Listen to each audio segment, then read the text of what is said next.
I stood alone beneath a sky the color of ash, my black dress clinging to my skin as the wind from the cemetery whipped through the trees. The priest's voice had faded, the mirrors had gone, but the silence stayed thick and merciless. My mother's coffin was the only thing left between me and the world. No father, no brother, no one. Just me, Harper Dawson, and the woman who had loved me more than anyone else ever would. As I turned to leave, heels sinking into the wet ground, I heard soft footsteps behind me. A woman in black, her face veiled, stood just a few feet away.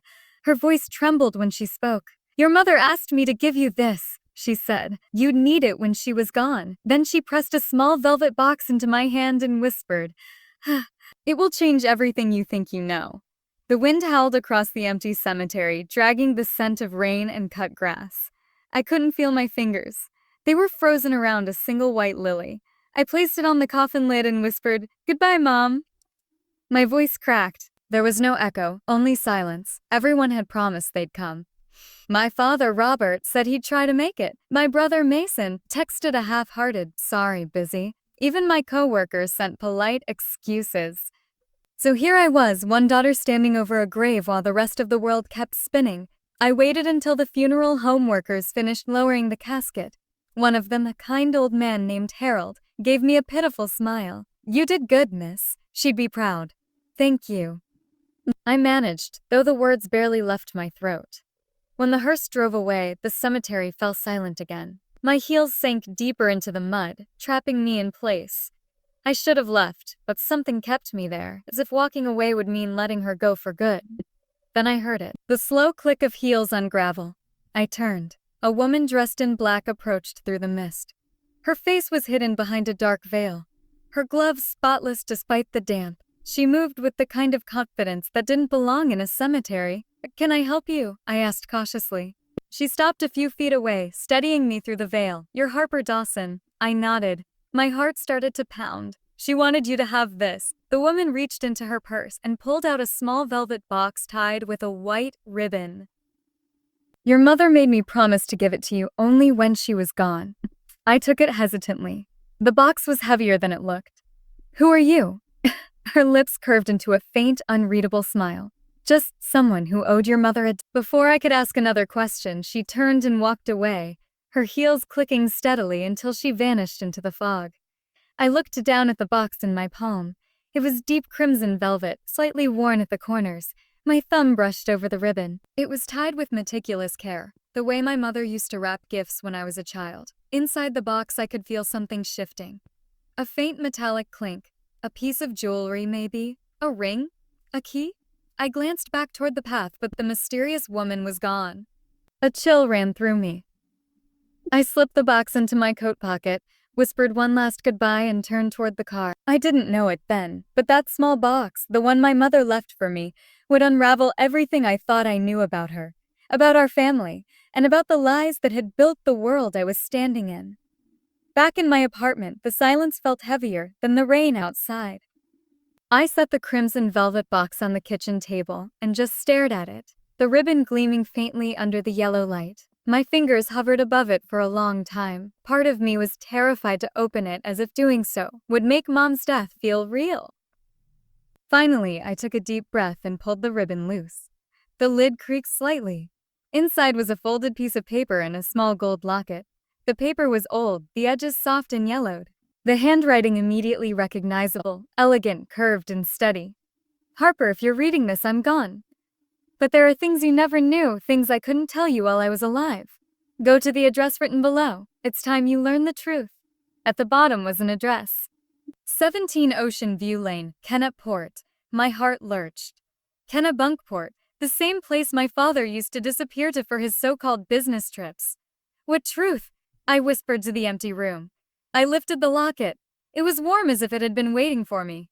On the front, 2 letters were engraved. E.M.E. Evelyn Monroe. My mother's name was Evelyn Dawson. I had never heard of Monroe. When I opened the locket, I expected to find a photograph. Instead, there was a tiny key tucked behind the frame with a strip of tape. A key, but to what? I pressed it into my palm and stared at the note again. The address pulsed in my mind like a heartbeat. I tried to distract myself, made tea, scrolled through my phone, but nothing worked. I couldn't stop thinking about that woman in black. Who was she? How did she know my mother? The hours stretched. By midnight, I was pacing the living room, reading and rereading the note. Finally, I gave in. I grabbed my jacket, my keys, and the box and placed them gently in my bag. Before I left, I stopped at the dresser and looked at the framed photo of Mom and me on my college graduation day. Her smile looked so calm, so proud, as if there were no secrets behind it. "Why didn't you just tell me, Mom?" I whispered. "What were you hiding?"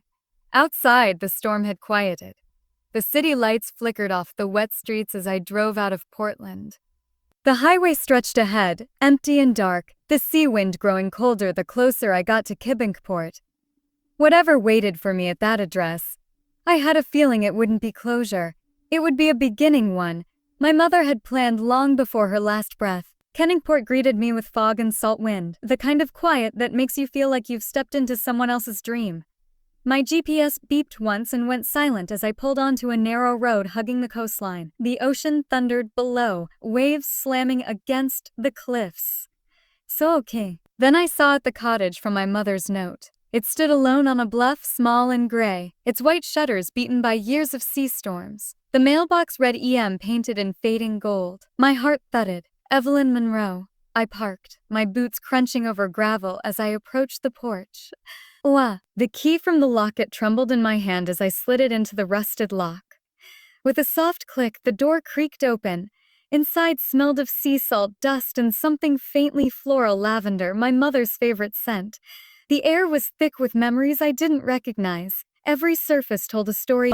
Framed sketches of jewelry designs, boxes of gemstones, half-finished pendants laid carefully on a workbench. There were photographs too, dozens of them. My mother, younger, glowing, standing beside a sign that read Monroe Designs Jewelry Studio. In one picture, she posed with a man I didn't know. They stood close, laughing. My chest tightened. I walked deeper into the cottage, my fingers trailing over glass cases filled with elegant handcrafted jewelry. So, this was what she had hidden, a past far more brilliant than the life she'd lived in Portland. On the old oak table lay an envelope addressed to me. My stomach twisted as I opened it. "Harper, if you're reading this, you found where it all began and ended.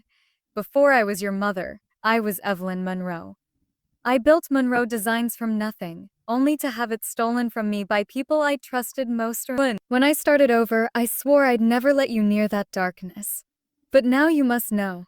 Inside the envelope were documents, property deeds, bank statements, company records, and one line that stopped my breath. Monroe Designs was never destroyed. It was taken by Robert Dawson and his partner. My father. I dropped the papers. My knees nearly gave out. My mother hadn't just left her career behind. She'd been betrayed. A floorboard creaked behind me. My pulse spiked. "Who's there?" I called out, spinning toward the doorway. A shadow moved tall, deliberate, familiar. Then a voice I knew better than my own heartbeat. "Nice place, isn't it?" My brother Mason stood in the doorway, hands in his pockets, a smirk on his lips. "How did you find me?" I whispered. He stepped into the light. "Dad told me you'd come here eventually." And just like that, the air turned cold again. Not from the sea, but from the danger standing right in front of me. Mason looked completely out of place in the weathered cottage city polished shoes, sinking slightly into the dusty floorboards, designer coats still smelling of cologne and rain. He smiled the same practice smile that once charmed teachers, neighbors, and girlfriends alike. "Didn't think Mom had such good taste," he said, glancing around at the jewelry sketches on the wall. "Guess she had a whole secret life you knew nothing about." I folded my arms. "How did you find me, Mason?" He shrugged. "Dad called, said you'd been snooping around. Thought I'd come make sure you don't get us in trouble." "Us?" I scoffed. "You didn't even come to her funeral." His jaw tightened for a moment, but the smirk returned. "I had meetings, Harper. Real life doesn't stop because someone dies." She wasn't just someone. He ignored the sting in my voice and wandered over to the work table. "So this is it, Monroe Designs. You know, Dad said she stole this place from him." I froze. "That's a lie." Mason turned, resting his hands on the table's edge. "Is it because from where I'm standing, it looks like Mom built something using Dad's money, then ran off when he wanted his share?" My chest tightened. She built this long before him. He took it everything she had, every design she ever drew. He laughed under his breath, shaking his head. God, you sound just like her. Always the victim. Dad tried to keep the family together. She's the one who left. That's not true, I said, voice shaking now. I read her letters, I saw the documents. She was betrayed, Mason, by both of them. Then prove it, he snapped. Otherwise all this. He gestured to the jewelry. The documents goes back where it belongs, to the Dawson family. Split 50-50. I stared at him, disgust mixing with disbelief. You're unbelievable. She's barely in the ground and you're already dividing her ghosts. He stepped closer, lowering his voice until I could smell the whiskey on his breath. Listen, Harper, you're not cut out for this kind of money. You'll screw it up and Dad will clean up after you like always. Something in me snapped. I pushed the papers toward him. You think you're entitled to everything just because you share a last name? She chose me. She trusted me. He leaned in, smirk fading. Don't make me remind you who runs this family.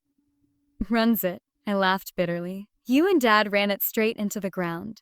For a second, the air between us was razor thin. His hand twitched. Not quite a threat, not quite restraint. Then he straightened his coat, smoothed his hair, and forced a grin. This isn't over, Harper. You'll realize sooner or later everything she owned is ours. Always was. He walked out into the fog without another word. When the door shut behind him, I felt the house exhale as if it too had been holding its breath. I picked up the crumpled documents and pressed them against my chest. Mom's voice echoed in my memory. They took everything from me once, Harper. Don't let them take it again. That's when I knew Mason wasn't done, and neither was I. The storm rolled in from the sea that night, howling through the cracks of the old cottage like a warning. I couldn't sleep. Mason's words kept replaying in my mind, twisting my thoughts into knots.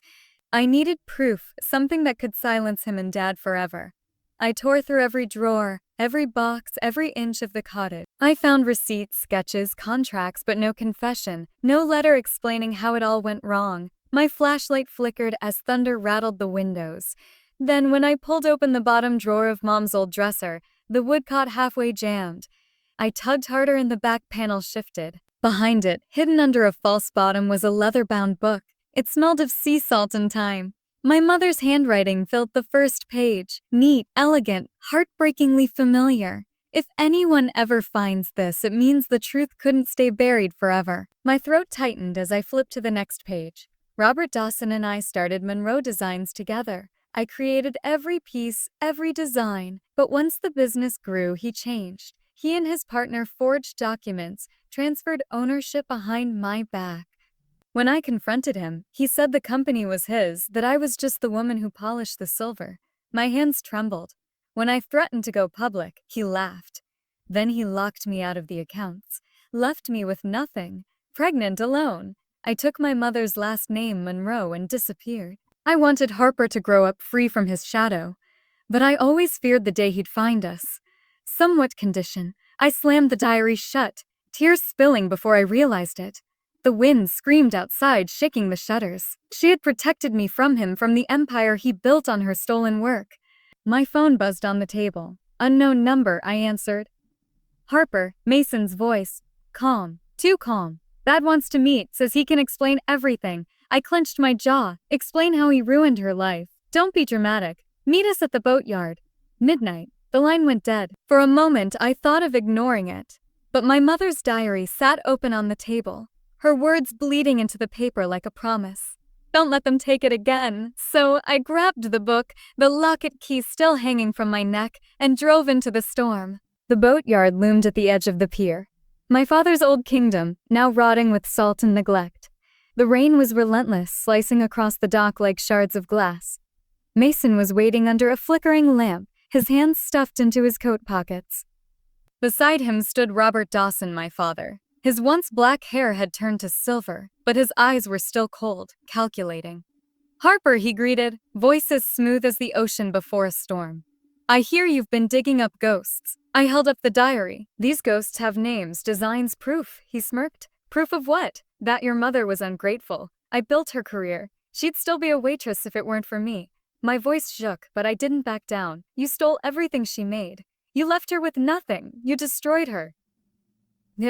She destroyed herself, he snapped. She chose pity over power, and now you're doing the same. Mason stepped forward. Dad, maybe we should quiet, Robert barked. His glare pinned me in place. You think you're different, Harper? You think you can bring me down with her old notebooks? He reached out, grabbing the diary from my hands. Let me guess, this is your big evidence. Her melodramatic rambling. I snatched it back. It's her truth. Lightning flashed, illuminating the fury in his eyes. Truth is written by the winners. He hissed and then he lunged. I stumbled backward as his hand struck the table, scattering rusted tools across the floor. Mason shouted something, but the storm drowned him out. I shoved my father's arm away, heart pounding. Get away from me. You think you can erase me? He roared. You're nothing without me, just like her. I grabbed the diary and tried to run, but his hand caught my wrist. The old dock beneath us creaked under the weight of the wind and rain. Let go, I cried. Mason grabbed his arm. Dad, stop. In the chaos. My father slipped on the slickboards. His fingers clawed at the railing, then lost their grip. I screamed as he felt a flash of motion swallowed by black water. Mason froze. Dad! The storm swallowed his shout. We both stood there, soaked and shaking. The diary clutched against my chest like a shield. It was over in seconds. The years of secrets, of lies, of control, all dragged under by the same darkness he'd built his life on. Mason turned to me, face pale, eyes wild. What? You killed him. No, I whispered. He did that himself. He backed away, stumbling into the rain. You'll regret this, Harper. And then he was gone. I sank to my knees, the rain washing away everything. The guilt, the fear, even the tears. The diary lay open beside me, pages rippling in the wind. On the last page, a line stood out in bold ink. The fire that destroys can also forge. Remember that, my daughter? I pressed my forehead against the soaked paper and whispered through the storm. I remember, Mom. I remember. Morning came gray and quiet. The sea eerily calm as if the storm had taken every sound with it. I sat in my car near the pier, watching the tide crawl over the rocks. My clothes were still damp, my hands shaking as I held Mom's diary against my chest. The police came after sunrise. Someone had reported screams during the storm. They found my father's body washed up near the docks, his face pale and almost peaceful. The officer who questioned me, Sergeant Nolan, listened in silence as I told him what happened. The argument, the fall, the chaos. He closed his notebook. Looks like an accident. Slippery night, bad footing. I nodded numbly. It was over. The man who'd stolen everything from my mother was gone. But relief didn't feel like victory. It felt like exhaustion. When they left, I stayed there, staring at the water. Somewhere beneath that endless gray surface was the weight of my family's sins. Mason didn't come to the police station. He didn't call. He didn't even show up for the funeral we arranged 2 days later. A quiet one with no tears, no words. I didn't expect him to. He'd made his choice when he walked away. Afterward, I drove back to the cottage on Ocean View Lane. The air inside was cold and clean, washed by the storm. Mom's sketches were still on the wall, her tools still scattered on the workbench. For the first time, I noticed how sunlight hit the glass display case, setting the jewelry aglow like trapped pieces of dawn. That's when I decided I wasn't leaving. I cleaned the house, repaired what the storm had broken, and unpacked my things. Mom had built beauty out of betrayal. I would do the same. Days passed in silence until one afternoon I heard the soft click of heels on the porch. I froze, the door opened, and the woman in black stepped inside, the same one from the cemetery. This time her veil was lifted. She had kind eyes faintly lined with age and a gentle smile. You kept your promise, she said. I blinked. Who are you? She looked around the cottage, her gaze warm. My name's Margaret Hale. I was your mother's lawyer and her closest friend. She asked me to watch over you from a distance until you were ready. She reached into her coat and handed me a sealed envelope. Your mother left one last note, she said softly, for when the storm finally ends. Inside in my mother's handwriting was a single line. The fire that destroys can also forge. Keep creating, Harper. That's how you stay alive. And for the first time in weeks, I let myself cry. Not from pain, but from something that almost felt like peace. Weeks drifted into months, and the sea grew calmer inside me too. The cottage no longer felt like a hiding place. It felt like home. I woke each morning to the sound of gulls and waves instead of phone notifications or city noise. Mom's workbench became my altar. Her sketches, her unfinished rings, the scent of clay and polish, everything she'd left behind was a map leading me back to her. I reopened Monroe Designs under her original name, Evelyn Monroe Jewelry Studio. I didn't chase clients or money. I simply worked crafting each piece by hand, just as she had. The first necklace I finished bore the initials M in delicate engraving. When I placed it in the display case, sunlight hit the silver and filled the room with a quiet glow. Word spread faster than I expected. Locals stopped by, curious about the woman reviving the Monroe legacy. They asked questions, shared stories they'd heard about my mother, and soon orders started coming in small at first, then steady. I hired help women who reminded me of Mom, a single mother named Tara, who lost her job at the diner. An older woman, Judith, whose husband had passed but still smiled like sunlight through rain. Together we laughed, worked, and slowly brought life back to the place. One afternoon, as I was sorting invoices, a letter slid under the front door. No return address. I opened it carefully. "You won, sis? I'm out of the country. Don't look for me, Mason." I read it twice. The ink was smudged, hurried. No apology, no regret, just surrender. I folded the letter and slipped it into the diary beside my mother's last words. Then I locked it in the drawer, the same one where she had once hidden her pain. Outside, the sun dipped low, scattering gold over the waves. I stood on the porch, hands in my pockets, breathing in the scent of salt and lavender. For the first time in a long while, I didn't feel haunted by the past. I felt anchored. Mom had built her legacy out of fire. I would keep it burning, not for revenge, but for rebirth. It's been a year since the night the storm took my father, and with him the last shadow of the life I thought I knew. The cottage now hums with quiet rhythm, the whir of tools, the laughter of women shaping beauty out of metal and memory. The world calls it Monroe Designs Reborn, but to me it's simply home. Every piece we make carries part of her. The curve of a pendant like her smile, the shimmer of a ring like sunlight on her hair. I keep the gold locket on my neck, the one that once held the key. Inside it now rests a folded note that I wrote myself. "Keep creating, Harper. That's how you stay alive." Sometimes I walk to the cemetery by the sea, a single lily in my hand. Her grave overlooks the water, the same waves that once stole so much from us but also gave us back our strength. I sit there for hours talking to her softly about the women in the workshop, about how her designs live again, and how people finally speak her name with respect. "I found everything you tried to protect me from," I whisper. "And I understand why you hid it. You didn't want me to carry your pain. But now I see it wasn't pain you left me. It was purpose." The wind always answers, lifting the edge of my hair, brushing my cheek like a mother's touch. When I walk back toward the cottage, the horizon is gold with evening light. The fire in the kiln glows through the windows, steady and alive. Mom once wrote, "The fire that destroys can also forge." Now I finally know what she meant. She didn't leave me an inheritance. She left me a flame, and I'll keep it burning for her, for me, and for every woman who's ever had to rebuild from ashes.